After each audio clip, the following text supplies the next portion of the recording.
Gui, muito boa noite a todo mundo que está entrando, ou bom dia ou boa tarde, eu não sei que horas que você está assistindo a gravação dessa live. Já vão confirmando para mim que hoje eu tenho um convidado especial, então preciso usar meu fone, se vocês estão me ouvindo, se vocês estão me vendo, se tá tudo certo. Oi, Márcia, seja bem-vinda a mais uma live. Gente, hoje eu estou começando uma série de 4 lives especiais, porque agosto a gente tem um gostinho, um carinho um pouquinho maior por conta do Dia da Psicóloga. Então, em homenagem ao nosso dia, eu decidi convidar 4 psicólogas muito especiais para virem conversar comigo sobre a importância da psicologia em algumas áreas diferentes, tá? E a nossa primeira convidada de hoje é maravilhosa. Já vi que ela até me mandou já o convite para participar. É a Vanessa. Vou deixar ela se apresentar para ela falar o que ela quiser para vocês. Inclusive, vão colocando aqui nos comentários quem que já conhece a Vanessa. Sempre que eu cito ela, muita gente fala Vanessa maravilhosa, maravilhosa, maravilhosa. Então me contem aqui nos comentários quem que já conhece a Vanessa. Eu conheci a Vanessa por meio da psicóloga Priscila Bastos, que trabalha bastante com organização financeira, atendimento online. E eu comecei a acompanhar o trabalho da Vanessa e achei incrível. Amo a forma como ela se comunica e eu fiquei muito feliz que ela topou vir conversar comigo sobre um assunto que eu acho que é tão sério. Então hoje nós vamos falar sobre a importância da psicologia à prevenção ao suicídio. E antes de convidar ela, eu quero dizer que se você não me conhece, o meu nome é Marina Tavares, eu sou psicóloga, trabalho com ética e legislação e eu mostro por aqui que você, sendo uma psicóloga mais segura, você vai conseguir elevar o nível da sua atuação profissional. E hoje eu tenho a ajuda da Vanessa para mostrar isso para você. Van, já tá aí, né? Vou já te chamar para você se apresentar. Gente, recadinho importante. Amanhã, quarta-feira, às 20 horas, a gente tem a nossa segunda aula exclusivamente no meu canal do YouTube para falarmos sobre os princípios básicos para a elaboração de documentos psicológicos. Essa aula é ao vivo, é aberta e é gratuita e vai ficar disponível de forma gratuita durante uma semana, tá? Se programa para participar ao vivo da aula para você conseguir interagir, para a gente conversar e eu responder todas as dúvidas que surgirem de quem estiver ao vivo durante a aula. Mandar aqui para ela me aceitar. A mulher está em Portugal. Acho que lá são o quê? Meia-noite. Meia-noite, né? Acertei, né? Acho que são 4 horas de diferença. Boa noite. Boa noite, Maria. Seja muito bem-vinda. Oh, querido, muito Eu tô obrigada. bem. Agradeço demais o convite. Fiquei muito contente de poder contribuir, mesmo estando aqui um pouquinho distante, mesmo estando com essa diferença de fuso. Acho que o mês de agosto só tem a ganhar com a tua iniciativa. Então, que bom mesmo. Fiquei muito, muito, muito contente Obrigada. com o convite. Eu fiquei muito feliz também de você ter aceitado. A gente nunca sabe como é que tá a agenda do outro, né? Eu sempre falo, vamos convidar, o máximo que ela vai me dizer não, então se ela tiver disponibilidade vai ser lindo. Então fico muito feliz mesmo de você. Não tenho dúvidas que vou aprender um bocado contigo sobre esse assunto. Vi que você dá alguns workshops, né? Então não sei, inclusive vou pedir para te falar um pouquinho na tua apresentação se isso foi teu assunto, se foi a tua área de estudo de alguma tese, do teu mestrado, doutorado, como que tu chegou a falar sobre suicídio, porque eu já vi que você já ministrou alguns workshops, inclusive, sobre essa temática, né? Já estou ansiosa, vou fazer parte da próxima turma em setembro. E, inclusive, outros assuntos também ligados à saúde mental, acho que a psicopatologia, né? Pelo pouco que eu vi de workshop que você divulga. Então, se apresenta para quem ainda não te conhece, saber um pouquinho de você. E obrigada mais uma vez por ter topado estar aqui. Tenho certeza que vai ser linda a nossa conversa.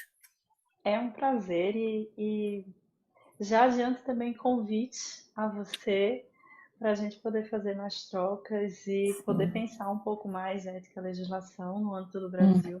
Acho que é muito, muito bacana. Bom, eu sou Vanessa, sou psicóloga de formação, sou brasileira, embora esteja morando em Portugal há alguns meses. E o tema Meses? dos meses, É? sim, cheguei aqui em janeiro, sim, há um Pelo mês. sotaque achei que tu já estava mais um tempinho aí. Não, meu sotaque sempre foi um enigma, tá, Marina? Porque eu sou Ah, carioca, mas já morei em Manaus, já morei em Natal, Recife. Rio de Janeiro, então é de fato uma mistura E muito agora única das duas. Portugal. E agora algumas coisas mais para cá. Mas bem, eu sou psicóloga de formação, toda a minha formação acadêmica foi no Brasil, né? Então, e temas cujas demandas são emergentes sempre me chamaram muito a atenção. Desde o estágio na clínica até a pós-graduação que foi em psicologia hospitalar, então eu sempre lidei muito de perto com temas relacionados à morte, né? Porque era lotada numa UTI, no hospital. E o mestrado trabalhando morte, o doutorado trabalhando já com saudade, né? Algo um pouco mais amplo do que luto, mas trabalhando saudade. De modo que o tema da morte, ela sempre teve muito presente, seja no meu campo prático, seja na minha dedicação teórica. Então, nesses últimos 10 anos, pelo menos, eu tenho me dedicado muitíssimo a estudar e trabalhar nesse campo, com pesquisas, inclusive, com iniciação científica. No Brasil, eu era professora universitária, então talvez por isso que tenha ainda tantos alunos e tantas psicólogas que fazem algumas trocas. E nesse sentido, eu sempre ministrei presencialmente workshops. Só que antes desse processo de distanciamento social, a gente tinha iniciativas muito pontuais e ainda menos divulgadas, né? A gente não tinha como saber. Então, esse movimento de pandemia, esse movimento que muitas vezes reavivou as redes sociais, fez com que pudesse ter trocas novas. E esses workshops que eram presenciais no Brasil, a pedidos, foram adaptados para workshops online. Então, tem de fato workshops de manejo clínico em crise suicida, que vai ser em setembro, agora está aberto a questões de transtorno de personalidade, né, uma atualização a partir dos manuais, principalmente o DSM-5, porque eu sempre dei aula de psicopatologia, então é tipo assim, a gente pode pensar um pouquinho mais. Sobre o tema específico que você está promovendo o debate hoje, a importância da psicologia em relação à prevenção do suicídio, a resposta ela é óbvia, né? É claro que a psicologia é extremamente importante, mas durante esses anos o que eu vim encontrando no meio do caminho é que, além da natureza do tema, né, da demanda ser muito difícil, nós, enquanto categoria, nos dedicamos pouco em relação a um manejo, uma questão mais prática. E aí acho incrível que você esteja promovendo um debate nesse âmbito, porque nós precisamos ter algumas condutas clínicas mesmo, que resguardam as nossas boas práticas e que também permitem criação de evidências para compor o prontuário e salvaguardar não só a nossa boa prática, mas o nosso paciente. Então, de fato, é muito importante. Nós temos como é que eu posso dizer? Muitas produções mais práticas no âmbito da psiquiatria. E na psicologia, muitas vezes a gente vai falando de uma maneira reflexiva e riquíssima sobre o suicídio, mas debate pouco em termos práticos. E o que fazer? E quando o paciente me diz que quer se matar, o que que eu faço?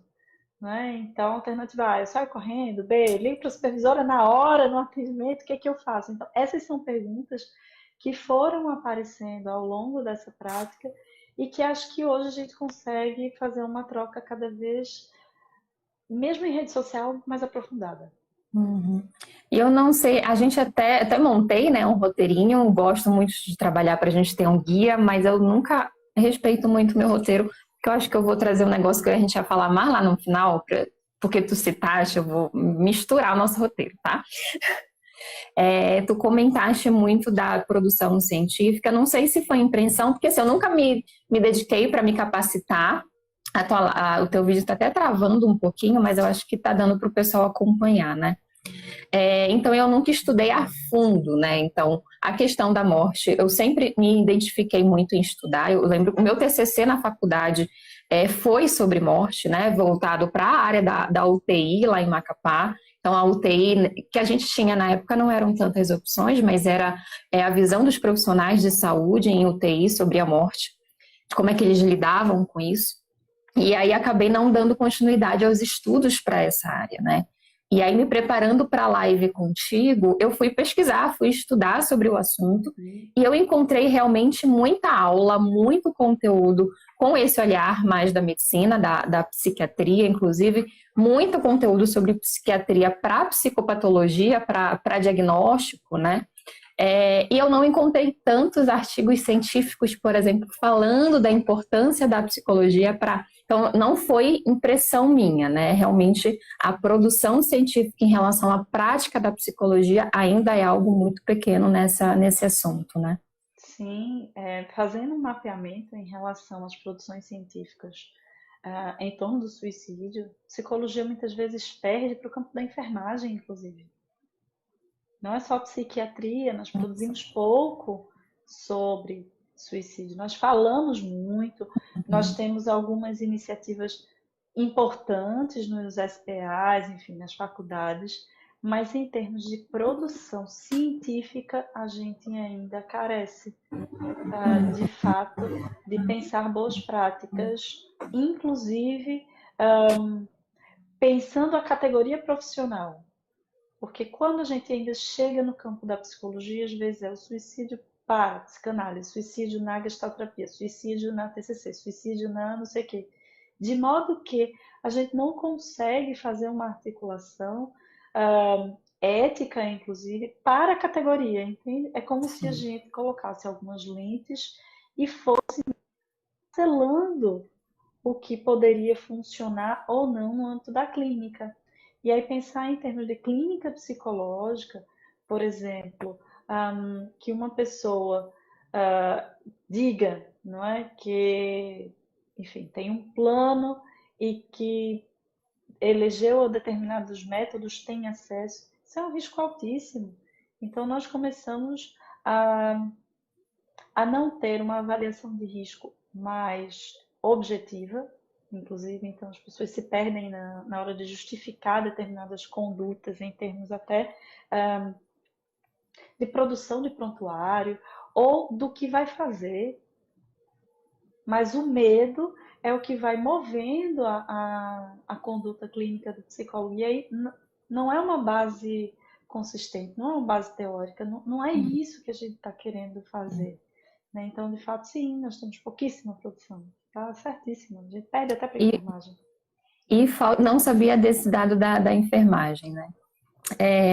E eu estava estudando muito, eu peguei como referência o último relatório, acho que é o último relatório da OMS, que foi publicado ano passado. Foi o mais atualizado que eu encontrei, né? Claro que a referência da pesquisa deles é anterior, mas eles divulgaram em 2019, né?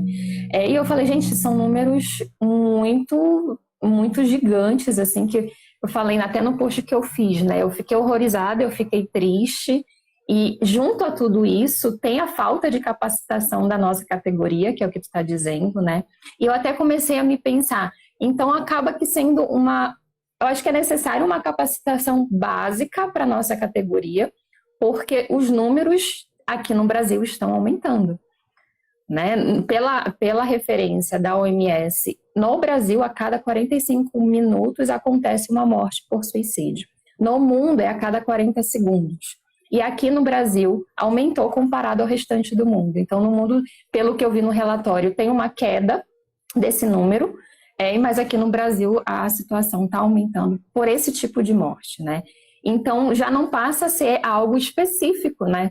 Falar, eu vou trabalhar com essa área, eu vou trabalhar com psicopatologia, porque está chegando, mesmo que a psicóloga não trabalhe com psicopatologia, com diagnóstico, chega no nosso consultório, chega na nossa prática, chega no hospital, chega em qualquer lugar em que a psicologia esteja presente, né? E é muito isso, as psicólogas não sabem identificar, muito menos saber o que fazer quando identifica, né? Pelo que eu acompanho, aparece muito identificado porque a pessoa verbalizou.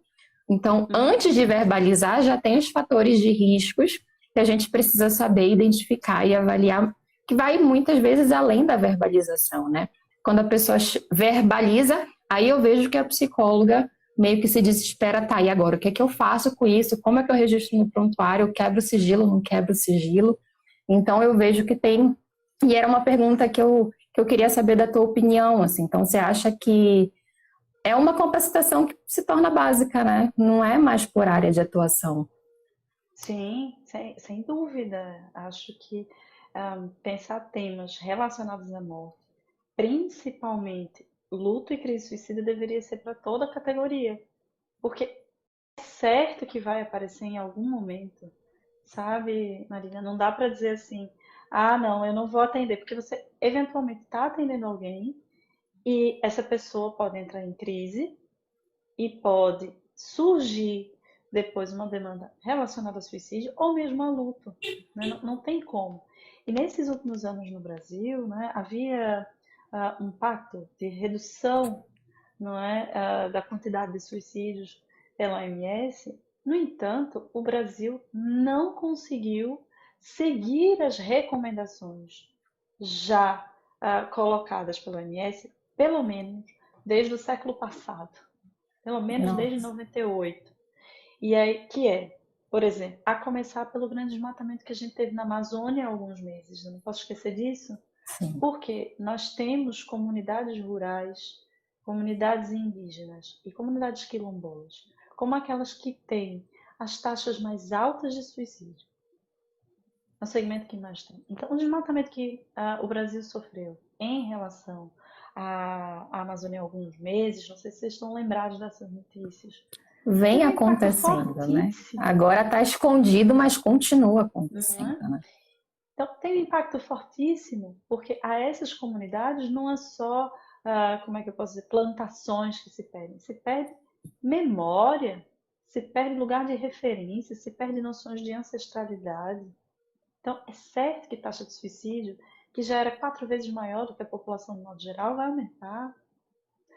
Ou ainda, obviamente, dependendo das medidas que as lideranças políticas foram tomando ao longo desse tempo, como a facilitação de acesso a determinadas substâncias, como agrotóxico ou arma de fogo, vai ter um impacto, sim, de aumento de quantidade de suicídio.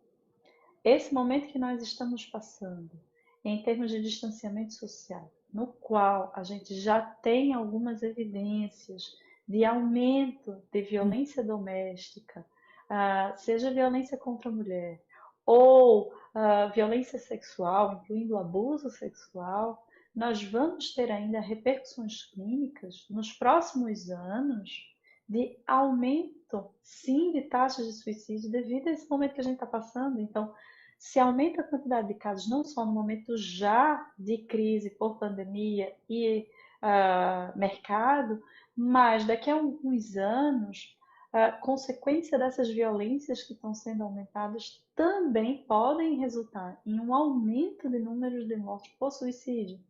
Então, assim, é algo que a gente vai ter muito trabalho pela frente, não é só de agora. Anos, vamos colocar aí pelo menos uns 10 anos à frente. 10 anos porque eu me considero uma pessoa otimista. Então, nós vamos ter muito trabalho. Eu não posso pensar que é só agora que as taxas estão aumentando. Por quê? E assim como foi a sua pergunta, quais são os fatores de risco?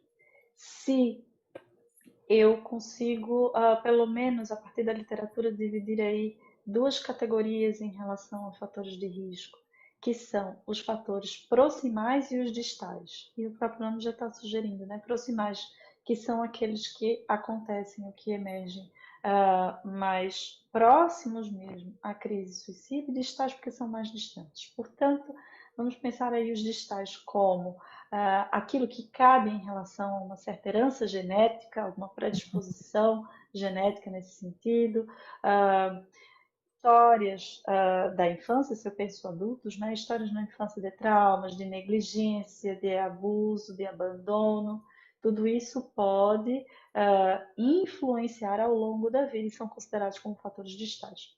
Os proximais, por sua vez, têm a ver com experiências também de violência, de humilhação, e aí essas experiências de humilhação também com o uso excessivo das tecnologias têm tomado proporções nunca antes imaginadas.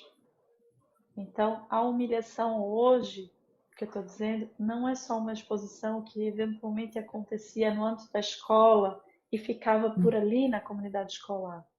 agora há publicações inadequadas, inadvertidas e desautorizadas de imagem e vídeo que rolam nas redes sociais, desde o WhatsApp até Instagram, ou Facebook, ou Telegram, ou qualquer coisa dessa ordem. De modo que a humilhação ela tomou um alcance que nós não conseguimos imaginar muito bem. Além disso, transtornos Vou psiquiátricos. precisar ver essa live de novo com o meu caderninho, para anotar tudo, porque para mim já está sendo uma aula. Eu falo muito. Pode falar, fale. E aí nós temos também, por exemplo,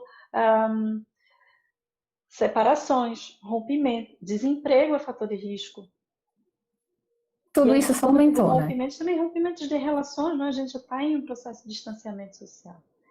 Então, estou fazendo um resumão, porque são muitos, né? Uma lista gigantesca. Esses são os que me ocorrem agora, porque parecem os mais prementes nesse momento. Mas o distanciamento social, seja para as pessoas que estão cumprindo ou não, tem consequências psicológicas muito graves, muito sérias, que nós só vamos ter uma noção mais segura do tamanho do problema daqui a algum tempo. Agora a gente não consegue. Nós temos indicativos fortíssimos que as taxas de suicídio vão aumentar, mas nós não sabemos dizer ao certo quanto vai aumentar. Então, de fato, é muito grave.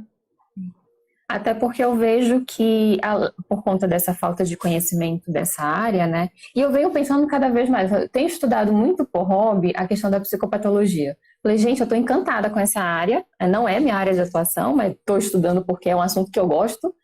E eu vejo o quanto a gente também não tem essa capacitação de psicodiagnóstico. Né? Muita gente me fala assim, eu não trabalho com avaliação psicológica, então não preciso saber. Eu estou, parece que cada vez mais distante dessa ideia. Então, gente, não é questão de precisar dar um CID, dar um DSM, dar um código de classificação ali. É questão de saber como manejar, de como intervir, do que fazer, até que ponto a gente pode ou não entrar ali naquele momento de sofrimento de uma pessoa, por exemplo, que aparece sinais ali de uma possível ideação suicida, né? E se a gente não consegue fazer um bom diagnóstico no início do trabalho, não consegue identificar nem os fatores de risco, a gente fica perdida de saber o que fazer quando aparece, né? E eu acho isso tão sério. Eu sou a prova viva disso, porque eu não trabalho especialmente com avaliação psicológica. No entanto, me dedico fortemente ao estudo dos manuais, em uma compreensão crítica. Mas eu preciso conhecer, eu preciso saber o que foi que mudou do DSM-4 para o DSM-5, eu preciso ter domínio e expertise dessa gramática para conseguir conversar com meus pares, seja no âmbito da psicologia, seja com meus colegas que estão no âmbito da psiquiatria. Eu preciso, porque essa é uma gramática comum que eu preciso saber para concordar ou discordar. Inclusive, fruto mesmo do workshop de manejo clínico em crise suicida, é esse que está aberto, né, em relação a transtornos de personalidade. Porque nós já temos indicativos de alguns diagnósticos que têm uma estatística maior em relação à incidência ou prevalência de crise suicida.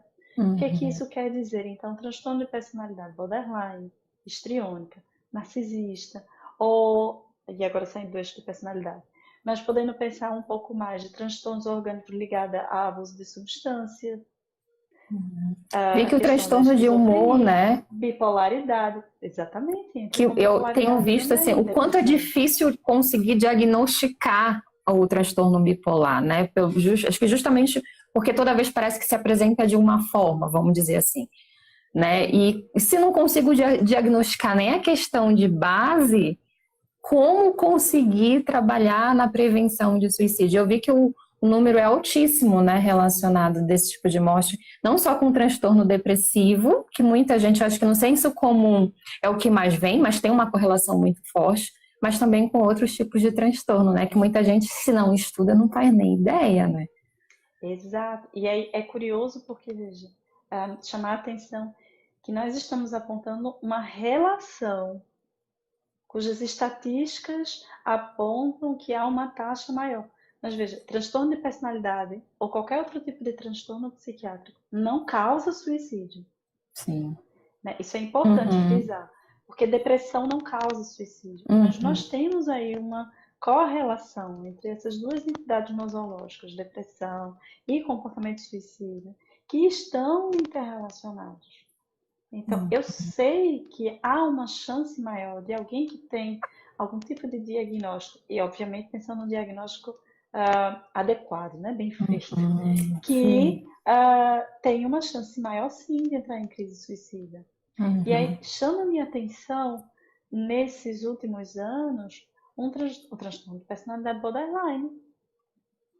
Então, imagina que ah, nós vamos ter taxas altíssimas e as pessoas ainda conhecem pouco sobre o transtorno de Sim. personalidade borderline, seja com comportamentos autolesivos, ou seja, inclusive, ao ponto de tentativas de suicídio com desfecho fatal ou não.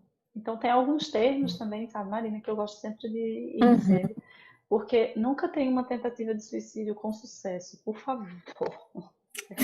Suicídio não tem sucesso Sim. em nada, é um grande fracasso da nossa Uhum. sociedade. E aí, obviamente, que eu estou falando também em termos ocidentalizados. É fracasso da sociedade, é fracasso do nosso sistema de saúde, nosso sistema de saúde mental. Não tem tentativa de suicídio com sucesso. Nós vamos falar que são tentativas de suicídio com desfecho fatal ou não fatal. Uhum. Ou Muito ainda, bacana. é, ou ainda, por exemplo, uma pessoa que comete suicídio, né? Quase como quem comete um crime, não é? Então a gente vai evitar esse tipo de colocação porque ele é carregado de um sentido pejorativo que data de alguns séculos atrás também, quando o suicídio era crime, não é? Na Idade Média, no Uhum. Ocidente. Então sim, era Sim. cometer suicídio e tinha penas, né? No âmbito da religião e no âmbito do Estado, né? E Uhum. hoje a gente vai falar vítimas de suicídio mesmo, ou morte em decorrência de suicídio, Sim. morte por suicídio, né? Tentativa com sucesso, não, não, a gente tá fazendo isso errado. Ou alguém que cometeu suicídio também. Não, não, não, não.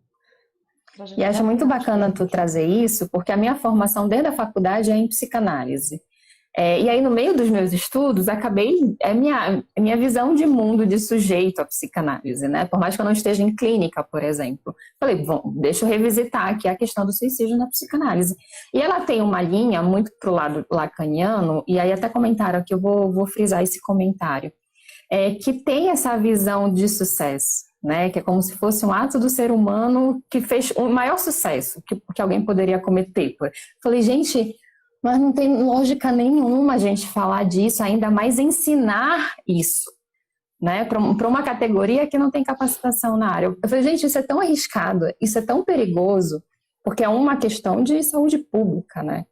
E aí Perfeito. junta esses termos que foram ditas por exemplo, Lacan, por Freud, algo que muito tempo morreram. Então, continuar replicando alguma coisa que foi dito pelo criador da teoria e não readaptar isso para os tempos de hoje, eu acho algo muito grave. E é muito importante a gente sair de abordagem para essas questões, né? Claro, não trabalha com não sei o quê, porque a psicanálise não.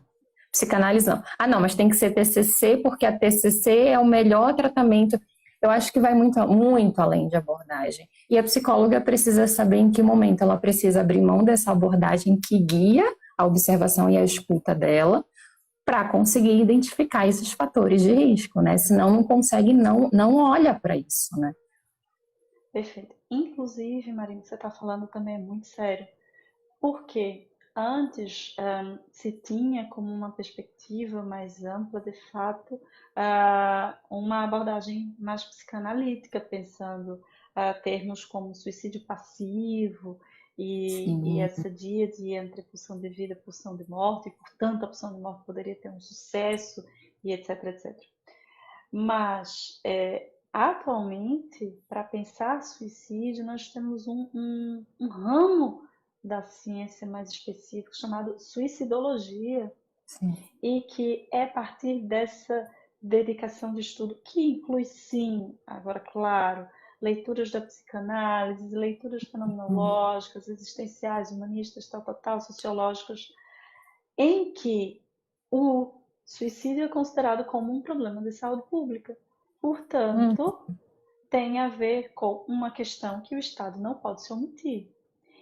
Esse também é um dado importante, porque essa, obviamente, é uma perspectiva mais recente, colocada também pela OMS, e uhum. que exige do Estado um plano nacional de prevenção, do qual o Brasil não tem. O que o Brasil tem são diretrizes nacionais de prevenção e que geralmente faço esse debate com muito cuidado, relacionando esse documento aos textos já publicados da OMS. Ou Sim. seja, se eu tenho as diretrizes, mas não tenho o plano, eu vou ter nas diretrizes dizendo que eu tenho que investir em pesquisa. Não tenho plano, eu não sei quanto de verba vai, eu não sei quanto, eu não tenho métrica nenhuma para poder cobrar quantos artigos têm que ser feitos ou não tem, que tipo de programa tem que ser implementado ou não nas unidades de saúde. Entende? Então, ter as Uhum. diretrizes e não ter o plano é dizer faça e não dá nenhuma dica de como deve ser feito e nem dá nenhum dinheiro, financiamento para que isso seja feito. Então, Não é por à toa que exemplo, as essas políticas públicas estão capacitações, como estão, né? Ou a falta de exato, políticas públicas. essa capacitação que nós temos no Brasil tem a ver com muitas iniciativas pontuais de profissionais ou Sim. pesquisadores da área que precisam mesmo, muitas vezes, fazer esses workshops com algum custo, porque não Uhum. tem como fazer de fato de forma gratuita. Por exemplo, e aí eu digo, poxa, são 10 anos que eu me dedico a isso, hoje eu vivo da clínica também.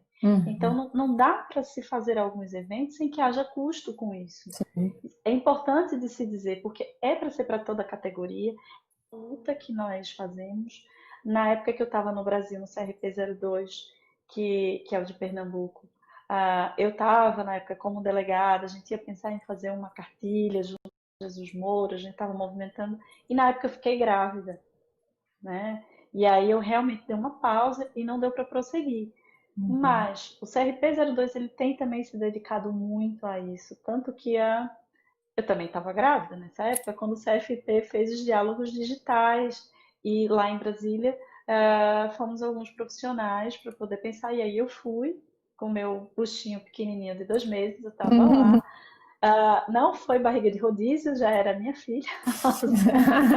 E, e a gente pôde debater um pouco. Então, desde então, parece que não mudou muita coisa, porque a comunidade indígena continua com inúmeros problemas. Nós não temos o plano, nós não conseguimos não só fortalecer fatores de proteção, como nós fragilizamos ainda mais, por exemplo, acesso à arma de fogo, acesso a agrotóxico, que Principais agrotóxico é causas, né? veneno, gente. Exato.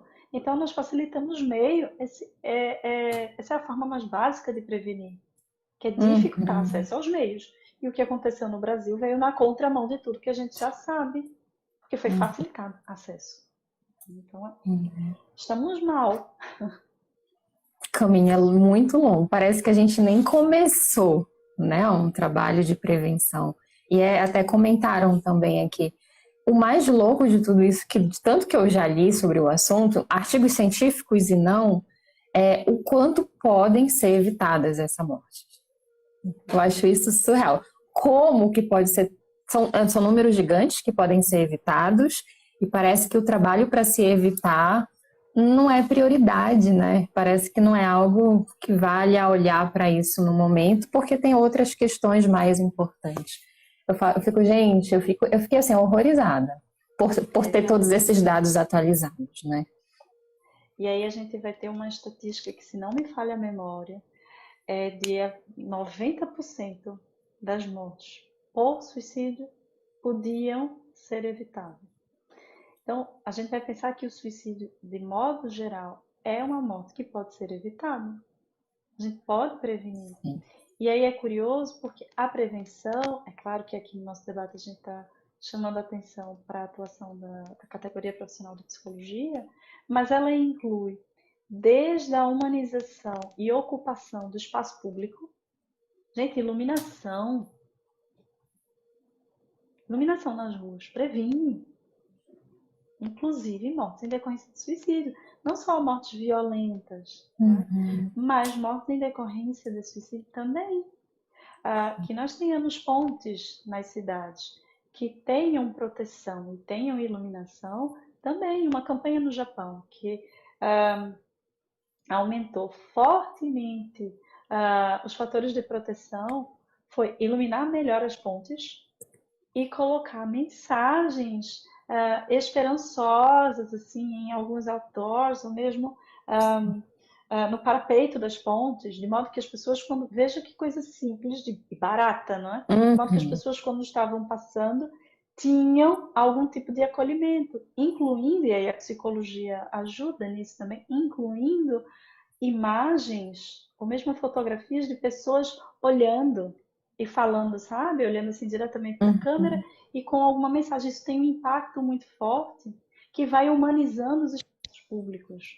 Entende? Então, veja, as intervenções de prevenção vão desde a ocupação e humanização dos espaços públicos até uma capacitação e humanização dos sistemas de saúde, dos mais básicos aos mais complexos. Então, nós precisamos saber disso.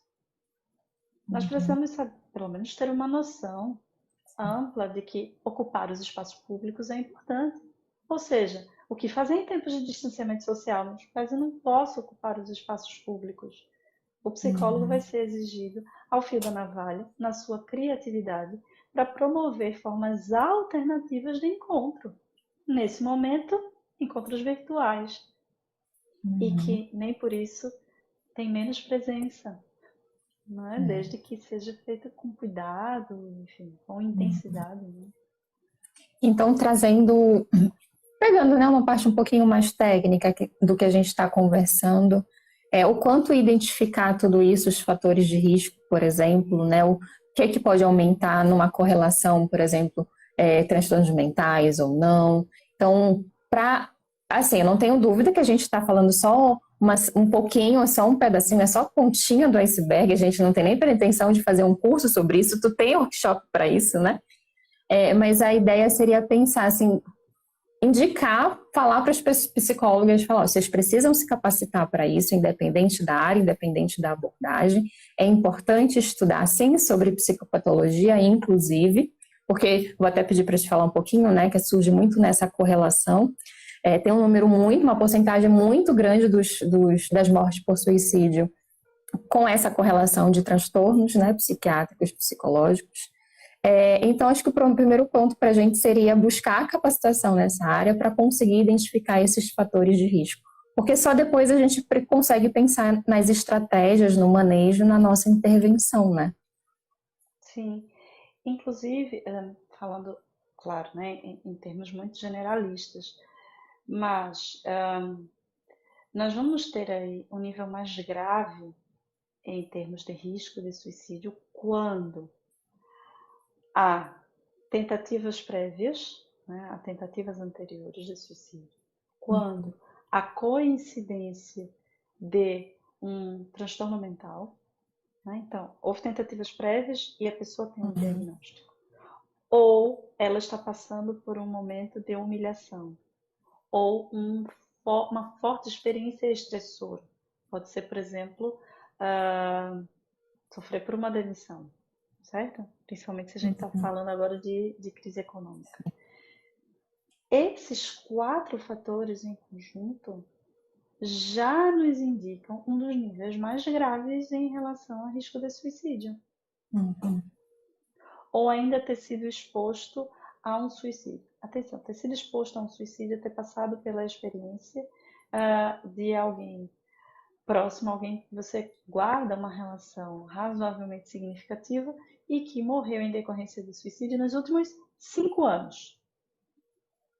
Então não é tipo assim, passou por uma exposição, mas faz tempo, já foi, sei lá, em 2015. Opa, 2015 nas minhas contas ainda parece algo grave, porque não é rápido que a gente vai poder lidar com isso. Tem gente que acha que 2 anos é muito tempo, né? Tem 2 anos. Gente, é muito recente. É incrível, né? O nosso DSM coloca 6 meses É, para elaboração de luto. Mas já foi melhor, porque o 4 eram quatro sim. meses, né? Então, assim, o 5 agora já foi para 6, Também ganhou uma coisinha. Mas, claro, é para entender também por que que nos nossos manuais tem menos tempo. Porque se sim. tem menos tempo, nós conseguimos abrir a possibilidade ah, de equipamentos na saúde mental que atendam a essa demanda. Se a gente Uhum, colocasse tempo indeterminado ou 2 anos, a gente não ia ter equipamento preparado para isso. sim. Então, é entender a lógica dos manuais, que não é só rotular ou criar diagnóstico. Ele é um instrumento político também, né? O uso que eu penso dos manuais é outro, não é só para rotular. Essa é uma consequência que a gente luta contra. Mas imaginar esse tempo aí de luto, e se a gente pensa num luto que será complicado já pela natureza da morte, né? Uma morte por suicídio, isso vai exigir do sujeito, do sobrevivente, ou seja, do enlutado, muito mais tempo, porque uma morte como essa vai acionar situações inconclusas anteriores. Então, se houve alguma perda antes que foi mal resolvida, ela será acionada com toda a intensidade no momento já do luto pós-suicídio. Sim?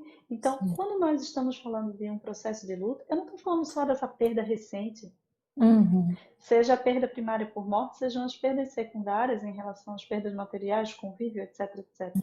Cada luto convoca o sujeito às perdas anteriores, né? Então, luto por suicídio é muito mais do que 4 ou 6 meses. Nós vamos colocar aí essa margem de segurança de 5 anos para que a nossa prática clínica seja muito bem fundamentada, uhum. né? Não só ter sido exposta a um suicídio, algum significativo que foi vítima de suicídio, mas mesmo uma tentativa anterior nos últimos 5 anos, E para eu que a gente falo tenha mais muito. segurança.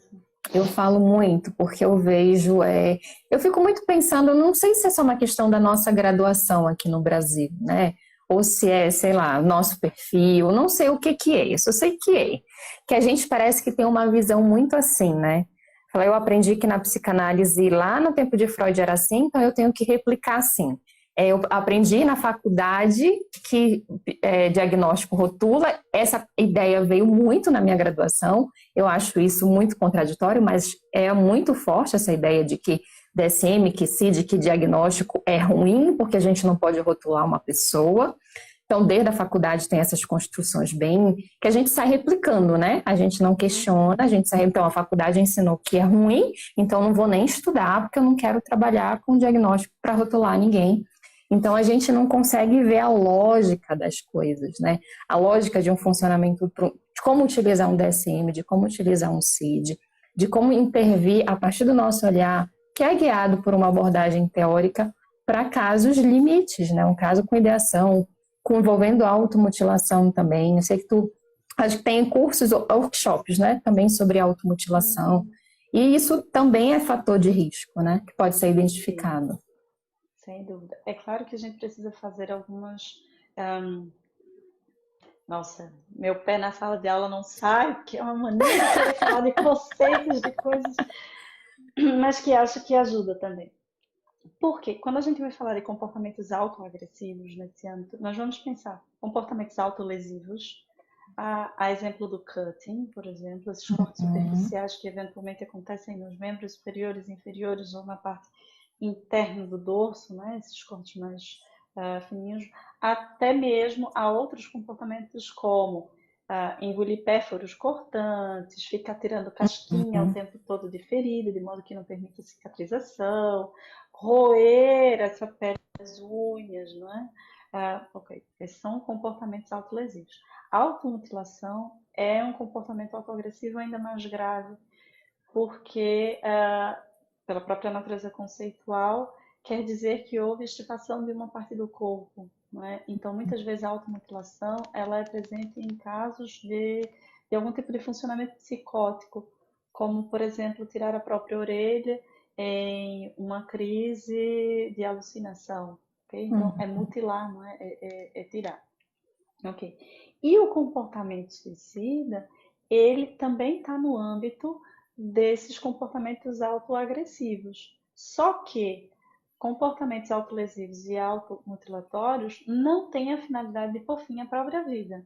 Enquanto que o que caracteriza um comportamento suicida é a intenção, premeditada ou não, de pôr fim à própria vida. Essa é a definição da OMS. Uhum.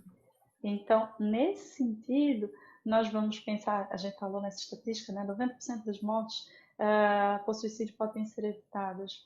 Mas veja, tem aí uma percentagem que escapa, porque há também um fenômeno de comportamento suicida que é por impulso.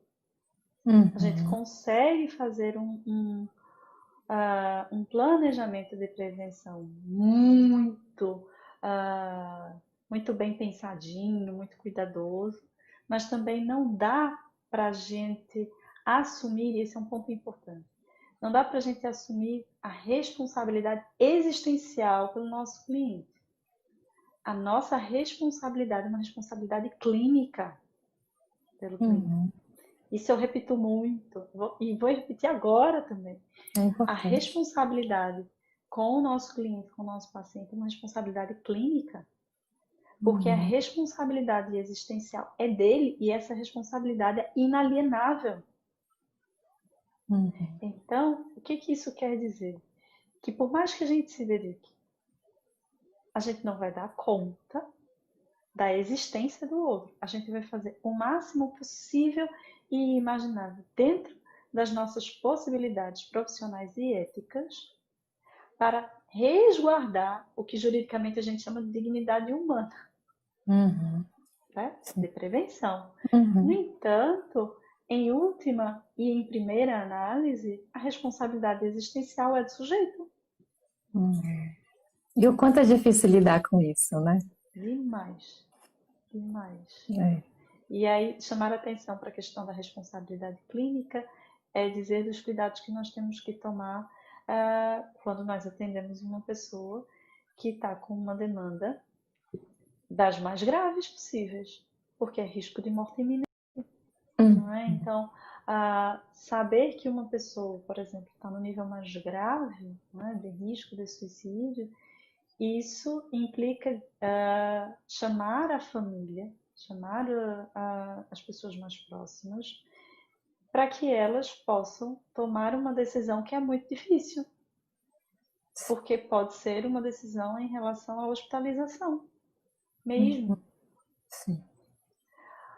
E aí essa pode ser uma hospitalização ou pode ser um internamento domiciliar, Uhum. mas essa é uma decisão extremamente complicada, porque essa pessoa não vai mais poder, pelo menos enquanto estiver em crise suicida, não vai poder ficar sozinha, né? Os perfuro-cortantes Uhum. vão precisar ficar muito bem guardados, assim como as medicações. Se essa pessoa morar em um apartamento, é importante que as janelas tenham proteção, tenham grades e essa coisa, sabe, Marina, de não deixar sozinha é muito séria. É. Eu tive um caso há alguns anos de um jovem, né, e que foram dadas todas as recomendações e depois a mãe veio, me ligou desesperada, porque disse que ele estava no quarto e na época nem era ar-condicionado Sprint, era muito mais esse ar-condicionado de janela, né, que tem um buraco Uhum. assim. Sim. E aí o rapaz estava com a porta encostada, estava tirando o ar-condicionado para tentar a precipitação, que é o termo técnico para se Uhum. lançar de uma altitude, para tentar a precipitação pela janela do ar-condicionado, pelo buraco. Uhum. Então, quando a gente diz que não é para ficar sozinho, atenção, porque é um limite muito tênue entre assumir uma postura policialesca e, de repente, ter algum tipo de negligência. É Uhum. difícil, né? O papel do psicólogo ele vai ficar cada vez mais ativo, indo de encontro ao que a gente aprendeu na graduação, né? Então, assim, É. eu vou mandar uma mensagem, mas o cliente já sabe que essa é a hora da consulta, eu vou ficar mandando É. mensagem para lembrar.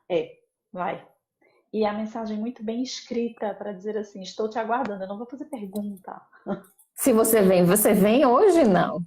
Estou te Nada, aguardando. tipo assim, qual é o melhor horário para você? Não, eu não pergunto isso para alguém que está em crise, porque não vai ter melhor horário. É tipo assim, te espero tal hora. Uhum, E no dia, tô aqui te esperando, viu? uhum. Então, de ter mais do que um atendimento na semana, de você ficar atento ao seu telefone, porque se tocar em algum horário que não é comercial, é Uhum. importante que você esteja Tem que atender, né? disponível para atender, Uhum. né? Então, assim, tem Por isso que algumas coisas que são muito específicas.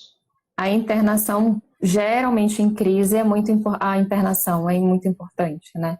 Porque a maioria das vezes, nos estudos que eu vi, nos casos que eu já ouvi, nos relatos, a família não tem esse preparo, né? De tirar tudo que é perigo de perto, não tem como não deixar a pessoa sozinha, então por isso que às vezes acaba sendo uma intervenção nossa, né? Ter que orientar essa família a buscar assim, uma internação. E tu até Sim, falou ou que queria muitas vezes as pessoas que convivem são idosos e que também não têm condições que é um número de de taxas cuidar, né? gigante, né? De idosos. Eu Exato. fiquei. Ou a pessoa convive com adolescentes que também não dá. Você não pode responsabilizar adolescente pelo cuidado de alguém que está em crise, Uhum. E a né? importância de Então, um trabalho multiprofissional, acho que multiprofissional de família, de temos que contatar uma rede de apoio, não tem como uma psicóloga assumir sozinha uma responsabilidade dessa. Eu acho que é muito grave em todos os níveis de saúde mental da psicóloga, do que pode acontecer, de problemas, não vou nem falar de problemas jurídicos que também podem acontecer, mas não tem como. Eu falei, gente, psicóloga que quer assumir essa responsabilidade sozinha, eu fico me perguntando assim, por quê? Né? Então, tem que sim contatar rede de apoio, tem que analisar quem é que pode funcionar como rede de apoio, nem sempre é a família, a gente tem as mais variadas demandas e casos dentro da clínica, dentro do hospital, dentro da área da saúde, então nem sempre família é uma rede de apoio para a gente contatar, então até saber quem que eu posso utilizar como rede de apoio, a psicóloga precisa conseguir fazer essa análise técnica, né? De, ok, essa família aqui não é uma rede de apoio, tá, mas o que é que eu faço a partir daí, né? E igual a importância de procurar uma ajuda multiprofissional, né? Nesses casos é muito importante ter uma avaliação psiquiátrica. Vi muitos casos que é muito importante o auxílio de um assistente social, pouquíssimo eu vejo gente falando, né? Então, até a terapia psicóloga ocupacional. conseguir terapia ocupacional. Então, até a psicóloga conseguir falar, pera, eu só posso ir até aqui, é uma questão de capacitação teórica, técnica e pessoal, né? Que muita gente às vezes não dá conta. Já vi muitos casos de a psicóloga faz orientação, os profissionais envolvidos fazem orientação, familiar, não é tão grave assim, não. E aí não atende, né, as orientações profissionais que foram dadas de psicólogas falarem, olha, eu não tenho mais como dar continuidade no caso, porque eu não posso me responsabilizar. Então, é um tipo de intervenção também, né? E o quanto é difícil a gente sentar, analisar o caso, estudar o caso, e a importância de uma supervisão, de preferência com psicólogas que tenham experiência nessa área, porque conseguir sentar, estudar o caso e falar, não, esse caso aqui eu preciso orientar a internação. Falar, não, nesse caso aqui, a internação não é a melhor possibilidade. Não é a busca do menor prejuízo para a pessoa que está numa crise suicida, por exemplo. Eu preciso olhar para um outro lugar. O quanto é difícil fazer essa escolha de como que a gente vai intervir. Ai, acho que eu vou ter que fazer uma série de lives com você só para falar desses assuntos. Eu estou por aqui. Só porque eu Então, tenho quase 5 minutos, pronto. né? E assim, a importância, não é, de uma equipe é extremamente importante.